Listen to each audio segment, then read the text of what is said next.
It wasn't just a car blocking my path. It was a declaration of war painted in pearl white metallic flake, an $80,000 blockade parked sideways across the only artery pumping life into my family's legacy. I was hauling a trailer loaded with 50 grand worth of prime Brangus cattle, animals that were tired, thirsty, and panicked, when I saw the silhouette of Corinna Vance, the self-appointed queen of Oakwood Heights, standing there with her phone raised like a weapon, smirk ready, engine running, looking at me through the windshield of her pristine Range Rover like I was a stain on her perfect suburban reality. "This is private Oakwood property now," she screamed over the idling diesel of my truck, the dust swirling around her designer yoga pants. "You're not coming through. Turn that thing around, or I'm calling the police." The irony was thick enough to choke on, smelling of diesel fumes and expensive perfume, because while she was dialing 911 with shaking hands, convinced she was about to watch a dusty cowboy get hauled off in cuffs, she had absolutely no idea that the man she was trying to entrap didn't just own the dirt she was standing on, but carried a badge in his wallet that gave him oversight over the very federal funds her precious neighborhood was addicted to. Let's rewind the tape for a second, because to understand how a woman with a bob haircut and a homeowners association handbook ended up in federal prison, you have to understand the land. My name is Jack Red Cassidy, and I'm a relic, a dinosaur roaming the Texas Hill Country, managing 340 acres that my grandfather clawed out of the limestone and cedar breaks back when this zip code was nothing but rattlesnakes and silence. 2 years ago, the silence got a lot louder when I lost my wife, Martha, to a fight with cancer that no amount of prayer could win, leaving me alone with my 17-year-old daughter, Lily, trying to keep the ranch solvent while working my day job as a senior compliance officer for the Federal Land and Resource Management Agency, or FLRM. It's not the kind of job that gets you into VIP parties, but it keeps the lights on, the cattle fed, and gave me a very specific set of skills involving red tape, legal fine print, and government audits. The trouble started when the bulldozers ate the horizon, churning up the 80 acres south of my fence line, land we sold years ago to a decent developer named Bill Henderson who promised to respect the old ways. But promises in real estate have the shelf life of milk in the sun, and Bill sold out to a corporate conglomerate that birthed Oakwood Heights, a sprawling labyrinth of beige stucco and mandatory lawn care. And with the beige stucco came Corinna Vance, a transplant from Southern California with a retired hedge fund husband and a desperate need to control her environment, who got herself elected HOA president on a platform of maintaining property values, which is really just code for getting rid of anything that doesn't look like a magazine cover. First, it was the noise complaints about my roosters greeting the sun at dawn, demanding I install acoustic dampening panels on a chicken coop that was older than her entire subdivision. Then it was the letters about my unsightly split-rail fencing. But the real battlefield was the easement road. See, in 1952, my grandfather was smart enough to carve a permanent, deeded access road through that south pasture, a legal umbilical cord that guaranteed we could move heavy equipment and livestock regardless of who owned the land around it, a document etched in stone and county records. Corinna found out about the easement 3 months into her reign and decided that a cattle trailer didn't fit the aesthetic of her gated paradise. So she started the squeeze, placing decorative, landscaping boulders inch by inch closer to the road, parking maintenance trucks just barely in the way, forcing me to thread a needle with a 30-foot trailer. But the day of the auction was the breaking point, the day I had the future of the ranch mooing in the trailer behind me, cattle that represented Lily's tuition and my retirement, only to find Corinna's Range Rover parked explicitly to block me, her standing there claiming my easement had expired due to non-use, a legal theory she pulled out of thin air. My cattle were overheating, the stress was mounting, and while she shrieked into her phone about trespassing and aggressive behavior, I sat in my cab, listening to the AC hum, watching the heat waves dance off her hood, and realizing that she had just made the classic mistake of picking a fight with a guy who reads government regulations for fun. When the sheriff's deputy finally arrived, stepping out of his cruiser with that tired look law enforcement gets when dealing with civil disputes, Corinna practically vibrated with glee, pointing a manicured finger at me, demanding my arrest. But the mood shifted instantly when I handed the deputy the deeded easement paperwork and my federal credentials. He told her to move the car or face an obstruction charge, and she did, fuming, reversing with aggressive jerks, but the damage was done. 2 calves got sick from the heat stress, costing me thousands in vet bills. But more importantly, she had insulted my family's legacy and endangered my livestock, and that woke up a part of me that had been dormant since Martha died. The next morning, I wasn't ranching, I was hunting, but my weapon of choice was a camera and a trip to the Hays County Clerk's office, where I pulled every survey map from the last 50 years, discovering that Corinna's little war had blinded her to a massive vulnerability. See, she was so obsessed with my easement that she didn't realize her precious Oakwood Heights entrance sign, that massive stone monument with the fountains and the gold lettering, was built 3 feet over the property line, sitting squarely on county land. I didn't get mad. I got bureaucratic, filing a request for a boundary review, and when the county surveyor came out, creating a scene with his neon vest and tripod, he confirmed that the HOA was technically squatting on public property, hitting them with a notice to demolish and relocate the entire entrance structure, a mistake that would cost the community 40 grand. Corinna didn't take the L, she doubled down, blaming me for weaponizing the county against innocent homeowners, launching a smear campaign on the neighborhood Facebook page, posting photos of my truck, claiming I was stalking residents, calling my cattle operation a biohazard, and rallying the elderly residents with terrifying stories about how I was going to seize their backyards. She was building a narrative, painting me as the unhinged, dangerous recluse, unaware that every photo she posted of me using the road was actually legal proof of my continuous use of the easement, strengthening my claim. But as I sat on my porch that night, listening to the cicadas and watching the lights of her subdivision twinkle like invading stars, Lily brought me an iced tea and asked why I didn't just sue her. Because, I told her, the ice clinking against the glass in the heavy, humid air, you don't interrupt your enemy when they're making a mistake, and right now, Corinna is digging a hole so deep she's going to need a ladder to see the sun. I had no idea how right I was, because the next day, Corinna decided to escalate from local harassment to federal warfare, sending a formal complaint to my agency, the FLRM, accusing me of using my government position to intimidate civilians, a move that triggered an automatic internal affairs review, opening a door she should have kept double-bolted and welded shut. The investigation into my conduct began in a sterile, fluorescent-lit office that smelled of floor wax and impending doom, where my director, Evelyn Sharp, a woman who could spot a lie from 3 counties away, laid out Corinna's complaint on her metal desk. "Jack," she said, her voice dry as parchment, "this woman has accused you of everything short of treason, claiming you're running a personal fiefdom with federal authority. But the problem for her is that when you accuse a federal agent of misconduct, we don't just investigate the agent, we investigate the context." And that was the trap, the beautiful, invisible snare that Corinna had stepped right into. Because to clear my name, the FLRM had to audit every interaction I had with the community, which meant pulling the files on Oakwood Heights and their relationship with the government.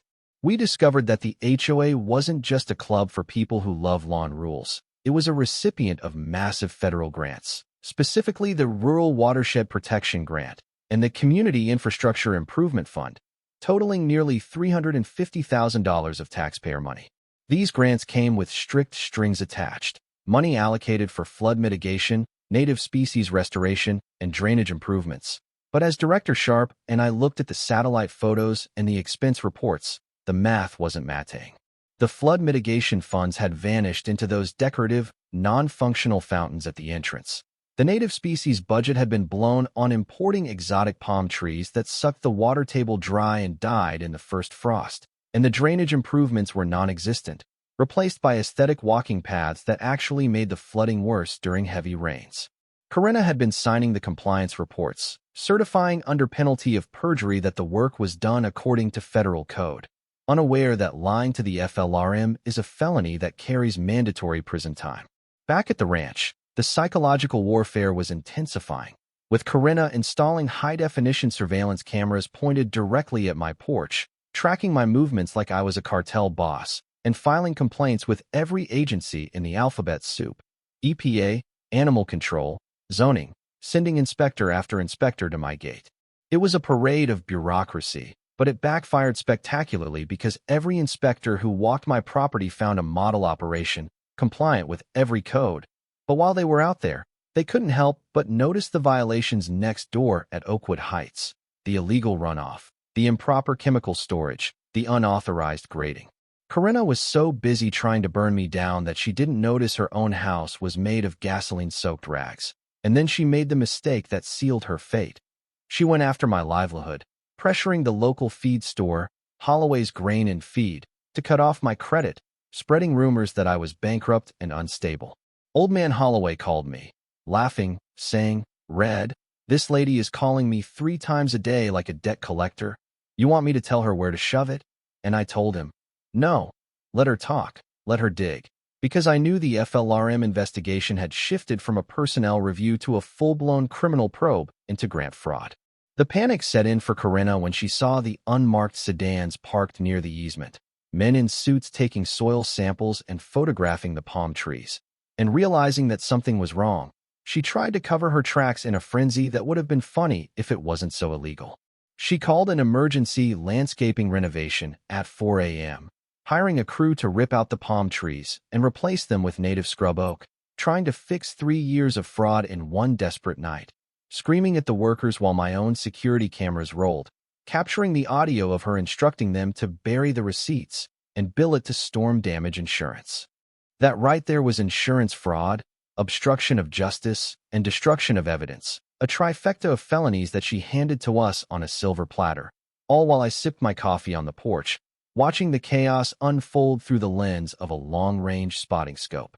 She tried to withdraw her complaint against me, sending a frantic email to the FLRM claiming it was all a misunderstanding. But federal investigations are like freight trains. Once they build up steam, you can't just wave a flag and make them stop. Director Sharp brought in the heavy hitters, the Office of the Inspector General and the FBI White-Collar Crime Division, led by Agent Cole, a man who looked like he was carved out of granite and had zero sense of humor about misappropriated funds. Corinna, feeling the walls closing in but still clinging to her delusion of power, decided to play her final card, the nuclear option, contacting the local news station, Channel 8 Action News, to tell her sob story about the corrupt federal agent terrorizing a peaceful community. She went on air, sitting there with perfect hair and a practiced victim voice, showing selectively edited clips of our arguments, painting herself as the defender of the suburbs against the tyrannical rancher, and for a few days, the public bought it. News vans camped at my gate. Reporters shouted questions about abuse of power while I tried to feed my cattle, and social media keyboard warriors called for my firing. But I had to stay silent, bound by the strict gag order of an ongoing federal investigation, forced to take the punches while knowing that the knockout blow was already winding up. The betrayal came from inside her own fortress when Nancy Miller, the HOA treasurer and Corinna's former right-hand woman, realized she was personally liable for the fraudulent financial reports she had blindly signed. Nancy walked into the FBI field office with a banker's box full of emails, ledgers, and recorded board meetings where Corinna explicitly discussed diverting the grant money to beautification projects to boost property values, admitting they would just fudge the numbers for the government. The evidence was overwhelming, a paper trail of arrogance and stupidity that proved Corinna hadn't just made a mistake. She had orchestrated a systematic theft of taxpayer money to fund her suburban kingdom, and she was willing to destroy anyone who got in her way.